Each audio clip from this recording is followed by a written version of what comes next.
different in terms of gender, one male and one female, then gender issue will dominate the conversation. It can be the divisive factors. But you could have played the bigger man. Let me continue that. And then if the candidates come from different ethnic groups, then ethnic issue can divide.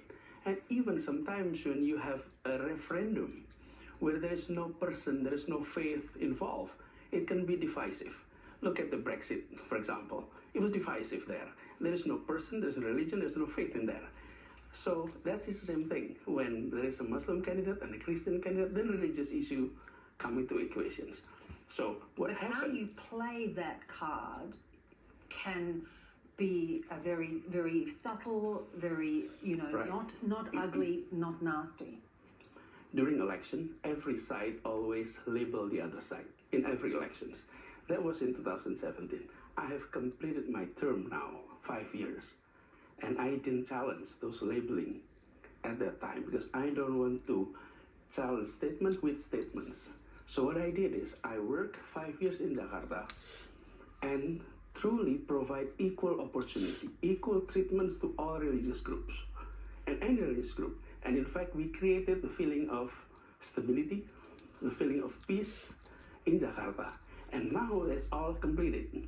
So I'm inviting everyone to judge me not based on assumption, but based on record. So in this, you've got the backing of three considerable parties. One, again, is a conservative Islamist group, Islamist party.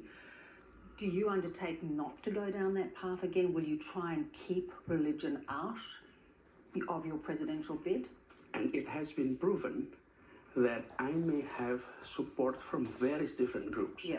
But when it comes to making decisions, I have priorities based on 4 things. 1 is principle of equality. Number 2 is public interest. Number 3 is common sense. And number 4 is law, rules, and regulations. So it's not about who supported you, but how you make decision when you're in office. And I have gone through 5 years of service, and I think we did it according to those principles. That does not automatically reflect who supported you, but the principle is reflected in the policy. So there was nothing owed to that support, is what you're saying? And that's exactly the point. Sometimes you assume that if you're supported by this group and that group, then you will be acting not according to the principle of equality, the common sense, public interest, or also rules and regulations. And I have gone through 5 years proving that we can do that. So therefore, looking to the future. Yes. What are those 4 things? How are you going to bring those 4 things into play? What are the issues you see in this coming election? It's several things.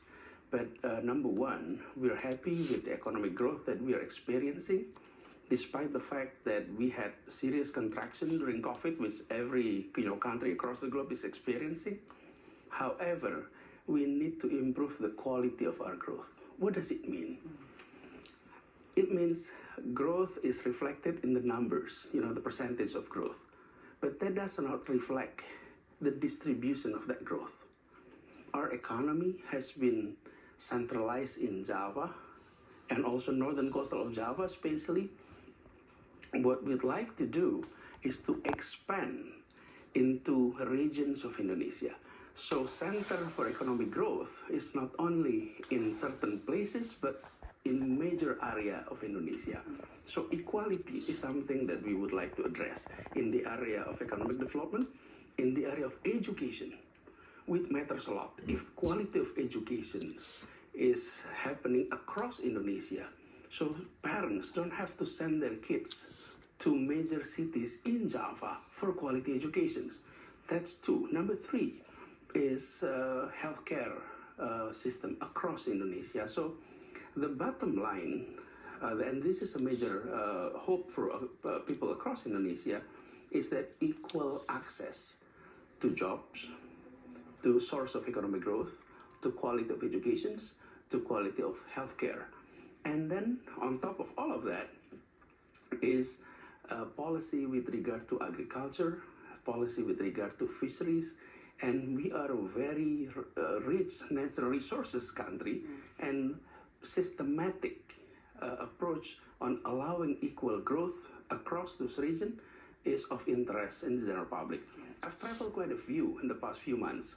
I ended my term in October, and since then I travel a lot, and people were saying we're happy with the economic growth, but we would like to see more distributions aspect of that, so that household across Indonesia will experience growth the way the national level growth is being reflected in the statistics. Better standard across the board. Let's go.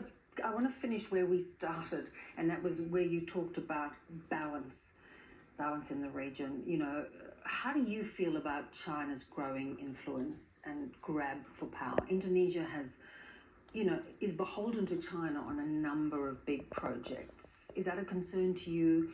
Do you feel that that has been a mistake? I think we need to always pursue foreign policy based on our principles. Indonesia has adopted since then a non-aligned view about where we put ourselves in the world. And we need to continue on that track. So we, on the one hand, we need to continue to maintain good relationship with China. On the other hand, we also need to maintain, you know, good relationship with the US and other major players. And what we'd like to see is for all parties, especially in the region of Southeast Asia, to continue upholding the fact that Southeast Asia has been peaceful for more than 50 years. This is a region where tensions were absent in the past 50 years. But no longer. But we do hope it is continue to be that way, because it is very important for everyone in the regions. So Australia. So as President, would you play a greater international role that hasn't been? I think so. Indonesia needs to play more active roles in the international arena, and that we need to be active based on our principles. So foreign policy does not always reflect more transactional approach, meaning it is not only about how much money foreign countries are coming into us. It is not only about trade, but it is about our contributions in sustaining peace and stability in the regions and across the globe. And Indonesia, as the fourth largest country in the world, need to play bigger role. Oh yeah, and especially in Asia. And so, you know, we're talking Southeast Asia. We're almost 40% of the population in Southeast Asia. So we definitely need to be a little bit assertive and more active. We look forward to watching you proceed down this path, and it's really great to have had you with us. Thank you so much. Thank you for having me, Beverly. Pleasure.